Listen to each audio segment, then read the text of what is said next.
नमस्कार दोस्तों, स्टॉक अड्डा चैनल पर आपका स्वागत है। इस वीडियो में आलोक इंडस्ट्री के ऊपर बात होगी कि क्या ये शेयर फ्यूचर का मल्टीबैगर बनेगा। क्या ये भविष्य में हमारे पैसे को 10 गुना या 5 गुना करके देगा।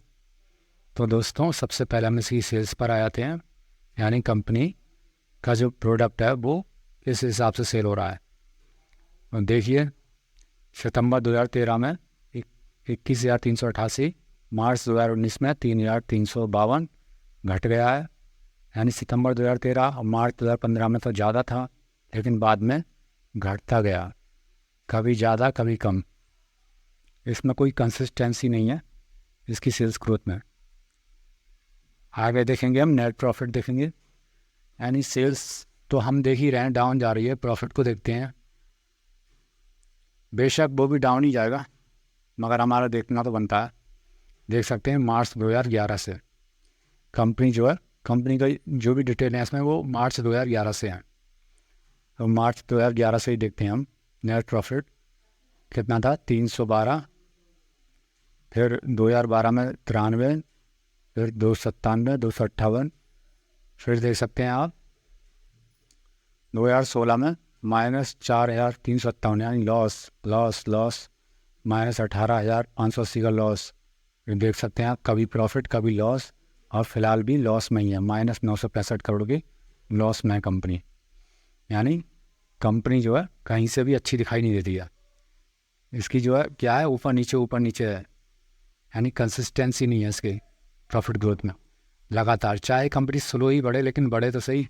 ये तो कभी प्रॉफिट दिखाती है कभी लॉस दिखाती है। हमें तो बढ़ती हुई कंपनी चाहिए जिसका सेल्स ग्रोथ और प्रॉफिट ग्रोथ ऊपर की ओर चलता हो। और आगे देखते हैं हम स्टॉक प्राइस CAGR देखते हैं दोस्तों, यानी स्टॉक का जो रेट है, प्राइस है, वो किस रफ्तार से बढ़ा है। 10 साल में देख सकते हैं 9% से बढ़ा है, जो बहुत कम है। 5 साल में 41% से बढ़ा है, ये तो सही है। मगर सेल्स ग्रोथ और नेट प्रॉफिट तो डाउन ही है, बेकार है। 1 साल में देख सकते हैं कि कुल 3% का रिटर्न दिया है। इतना तो बैंक भी दे देता है। अगर बैंक में ये सेव तभी पैसा। कंपाउंड प्रॉफिट ग्रोथ देख सकते हैं -262 करोड़ है। और देख लेते हैं बोरोइंग्स, रिजर्व्स और बोरिंग्स देख लेते हैं। कंपनी के पास रिजर्व्स कितने हैं? -19,397, यानी कंपनी के पास कैश है ही नहीं, माइनस में चल रहा है, उधारी है। बोरिंग्स देख सकते हैं 23,992 करोड़ की उधारी है, काफ़ी उधारी है दोस्तों ये। यानी कंपनी अच्छी दिखाई नहीं देती, इसके फंडामेंटल वीक हैं, मजबूत कंपनी है ही नहीं। टोटल लाइबिलिटीज़ देख सकते हैं 7,461, यानी इतना इसकी कुल मिलाकर काट पीट कर इतना ऐसे देना है। और देखते हैं टोटल एसेट बढ़ रहे हैं क्या। शुरू में आप देख सकते हैं 468 था, फिर 21,144, 26,957 बढ़ रहे थे, लेकिन एंड में जाकर कितना है फिलहाल देख सकते हैं घट रहा है।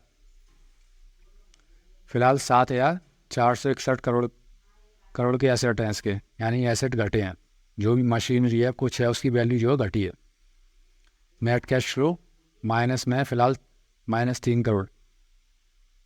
यानी दोस्तों कैश फ्लो वो होता है कंपनी के पास कितना कैश जनरेट कर रही है, कितना कैश पड़ा हुआ है फिलहाल में, मगर इसके पास कैश नहीं है।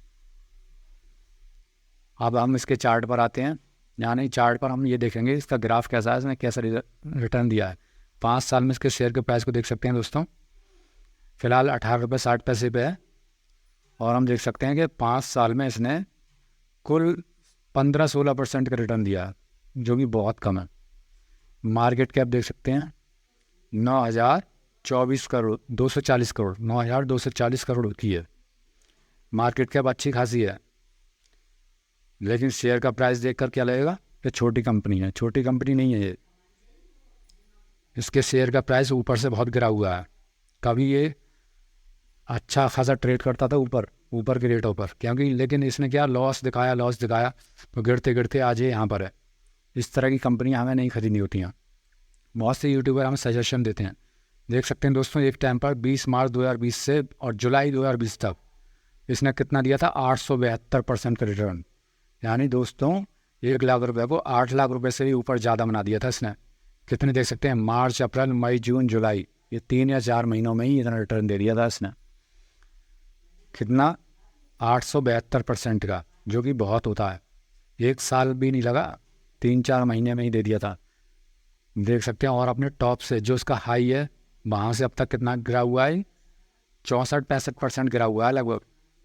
यानी 3 जुलाई 2020 से और 27 सितंबर 2023 तक ये इतना गिरा हुआ है, उठा ही नहीं है फिर। तो ये हमारे पैमाने पर खरीद नहीं करती है कंपनी अच्छी नहीं है। ऐसी कंपनियों से हमें दूर रहना है, और कोई कितना भी कहे ऐसी कंपनियों में इन्वेस्ट नहीं करना है, क्योंकि स्टॉक मार्केट में बहुत धांसू अच्छी कंपनियां हैं, हमें उन्हें देखना चाहिए। लेकिन ऐसी बिग कंपनियां हम क्यों खरीदें? हम बस यही देख लेते हैं कि शेयर का प्राइस कम है तो खरीद लेते हैं, अच्छी है। तो दोस्तों, ये नॉलेजफुल वीडियो है। नमस्कार, धन्यवाद, थैंक